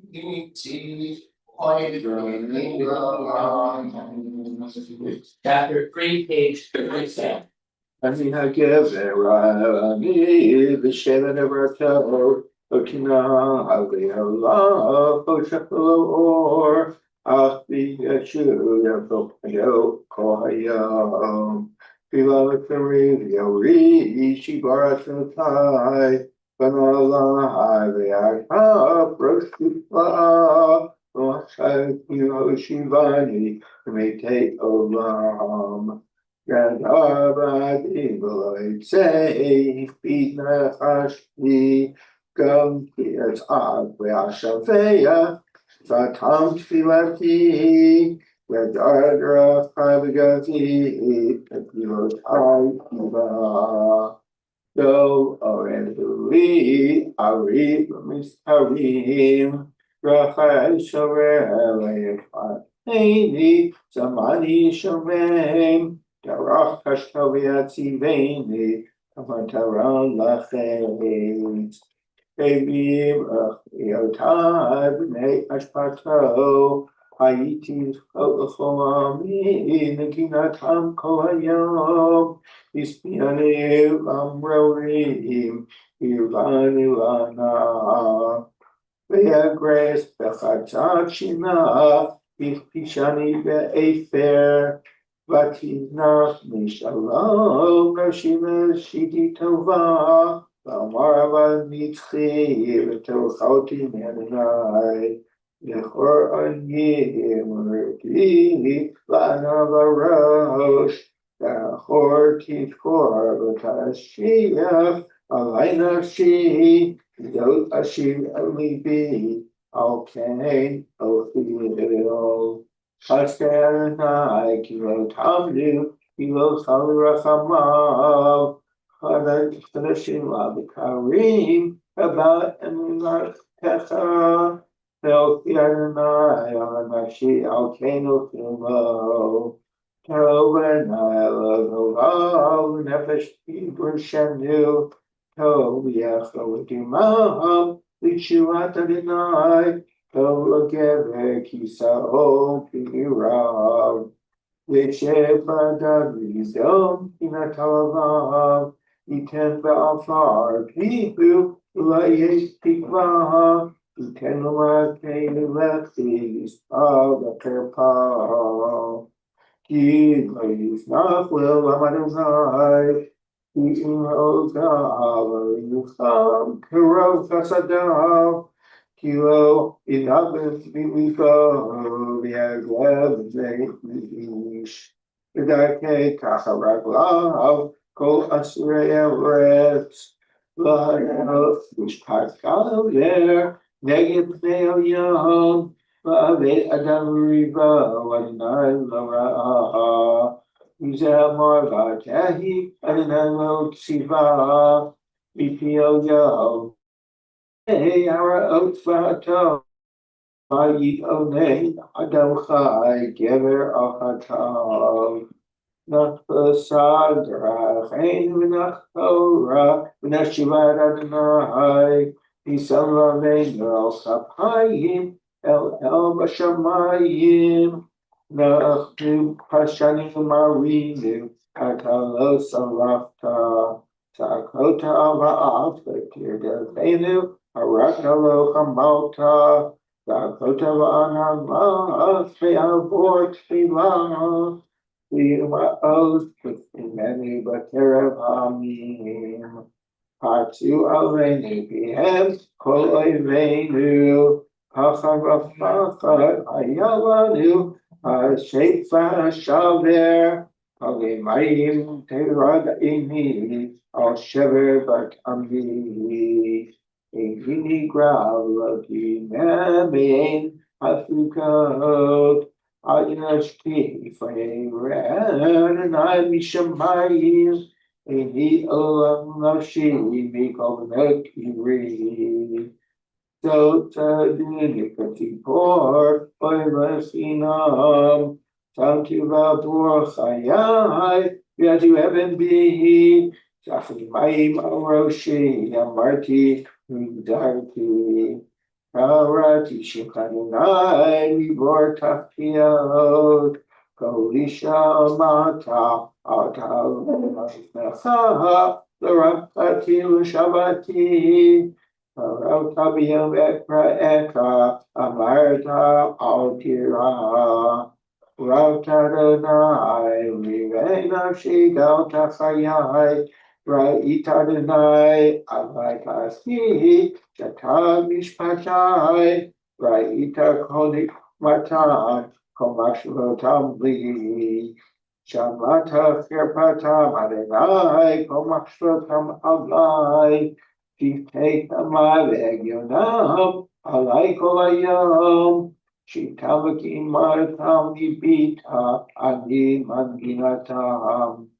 Tashivahem, Gilmordinite Marseidehem. She came lahem, maginat lehem, Talakalahem. Tirdofa after touch me day, and you tachat shemei adham. Page 41.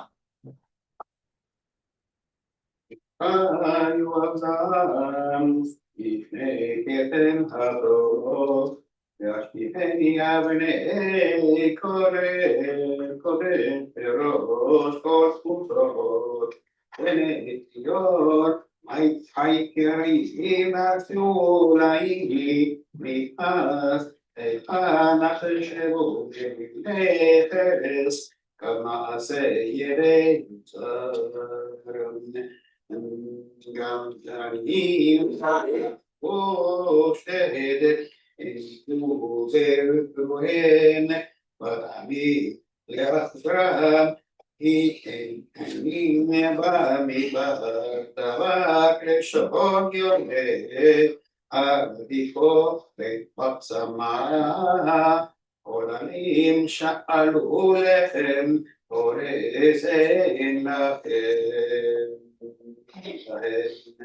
Auklim lemadanim, nashavu bafutod, Aumami ale tolat, Yibiku vashpah.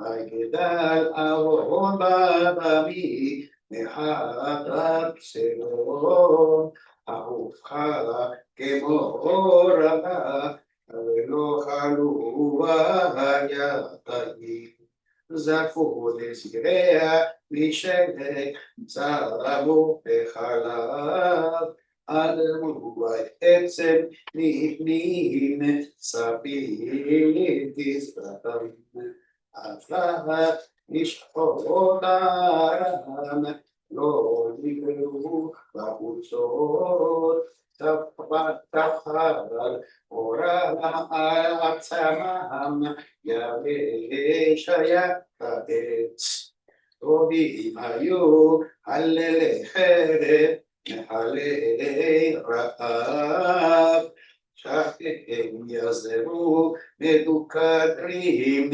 Yiluot Sadai Yedei Nashim Rahamaniyot Yishulu Yelikoe Ayu Lebachuro Ala Lamo Beshever Batari Illa Adonai Et Hamato Shafat Aron Apo, Vayetze Be'evetzion, Ve'pifat Sedokeam, Lo Eminu Malchei Eret, Kol Yeshvei Eret, Ki Yavot Tzere Ve'oyev,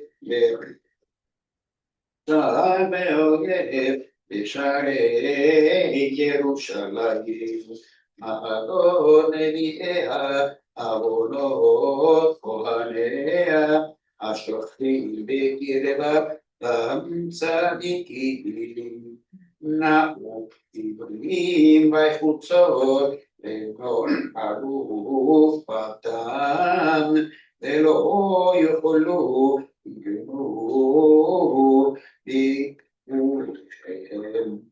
צורו אתם קראו למות, צורו אל תקראו, ינחתו גם נעו, אמרו בגויים לא יוסיפו לבוא. פן יהי אדוני אלוהיהם לא יוסיפו להביטם, פן יהי כהנים לא נעשו וזקנים לא הגעו. מודנו אל עינינו אל עזרתנו, הבל ותקייתנו וציווינו אל גוי לא יושיע.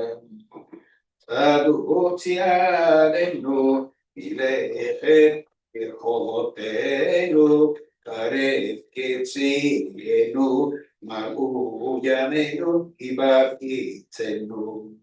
עלים היו רודפנו, יושבי שמיים, על ההרים תלכו, במדבר ערכו לנו. רוח אפינו משיח אדוני, נלקח מחירותם, אשר אמרנו בצילו נחיה בגויים. שישו שמחי בעד אדום, ויושבתי בארץ עוז, עמלייך תעבור כוס, ישתנו תתבררתי. גם עוונך בציון לא יוסיף להגביל אותך, פקד עוונך בדדון, גילה על חטאותייך. Chapter 5, page 40. זכור אדוני מהי לנו, הביטה אורך פרפתנו, נחלתנו נחז לזרים, בתינו לנוכרים, יתומים היינו בעיניו, אמותינו כאלמנות, ממנו בכסף שתינו, עצנו במחיר יבואו, אל תברנו נרדפנו, יגענו ולא הונח לנו, מצרים נתנו יד, אשור לספול לכם, אבותינו חטאו ואינם, ואנחנו עוונותיהם סבלנו, עבדים משלו בנו, הורג אין מידם, בנפשנו נביא לחמנו, מבני חרב המדבר, אורנו כתנור נחמרו, מבני זלעפות רב, נשים בציוננו, בתולות בערי יהודה, זרים בידם נתלו, פני זקנים לא נדרו, בחורים תכון נשאו, ונערים בעת כשלו, זקנים משער שבתו, בחורים מנגינתם, שבת משוש ליבנו, נהפך לבל מחולנו, נפלה עטרת ראשנו, אוי Oina lanu, Kichatanu, Alzeh, Hayat Davel Libenu, Alela, Chashvu Einenu, Al Hartzion, Sheshamim, Shualim, Hilchuvo, Ata Adonai, Leolam Teshe, Kisacha, Ledor Vador, Lama Lanetzach, Tishkachenu, Tazvenu, Leorach Yameinu, Shivenu, Adonai Elecha, Benashuba, Kadesh Yameinu, Kekenu, Ki Imos Meastanu, Katzavdalenu, Ad Meod.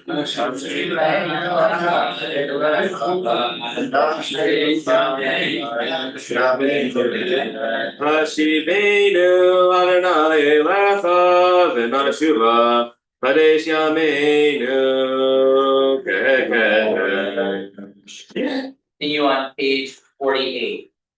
Eli Sion De'areha, Gemali Shabbat Sireha, Edim Tulam Lakurasam, Ahava Lerureha, Alen Yarkon Asher Zikras, Ve'as Masana Dareha, Ve'al B'yam De'markeha, Ve'al B'nas Madareha, Elysia De'areha, Gemali Shabbat Sireha, Edim Tulam Lakurasam, Ahava Lerureha, Alei Balud Mesharteha, Ashim Eshir Zemareha, Ve'al Galam Asher Shubha, Emam Emeyoreha, Eli Tzion De'areha,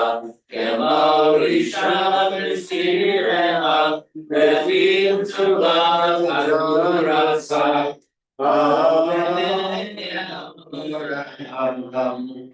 Page 49. We have time to do, we take the local travel, because of them, we are.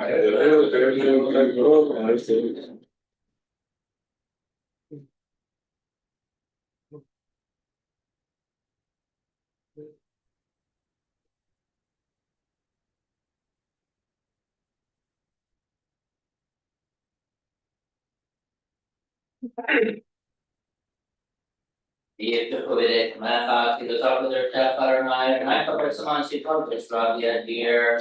On the rise, for the reader's cottage, which is red, though in the style of Leonard's page before. You could all be good after the brought your retained the conversative I want to do it on to the scrub. I mean,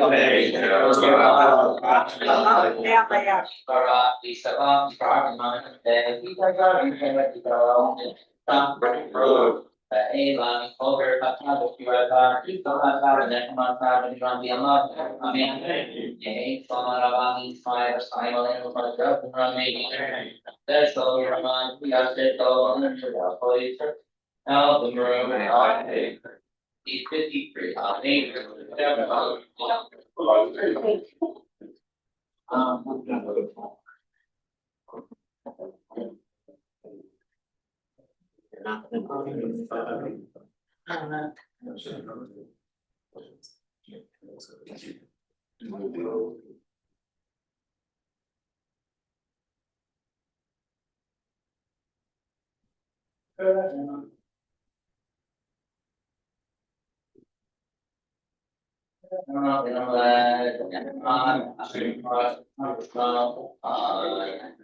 Tonight we are choosing architect Wolf Sky, Jack Burchenko, Deborah Burns, Ben Goretsky, Zacharias Gill, Becky Gill, recognized happens with us remembering Philip Kaplan, Carol Korn, Irving Lebowski, Leslie Reichert, Julia Sharp, Vicky Pepperton, and Joseph Weber.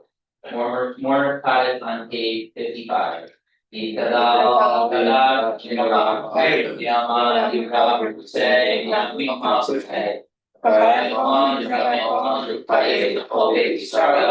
Bakalah Usman Kari Tumame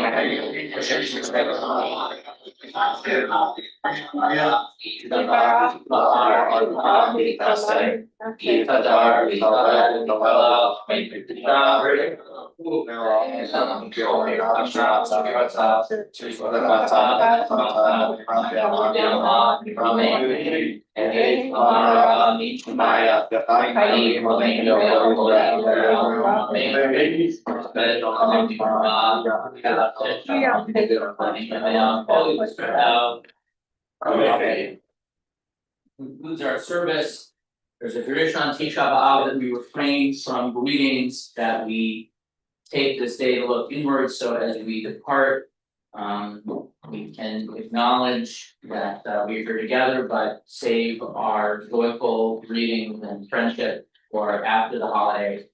Tomorrow morning, we are at 8:45, and that will include Shachrit and some of the keynote. And then at 6:15, we'll have Mincha. Alice and Phil are not used in the morning, they are used in the morning, they are used in the afternoon. And following Mincha, we'll have movie and discussion, and then Mari at 9, followed by a light break fast. Wishing everyone an easy and a meaningful day.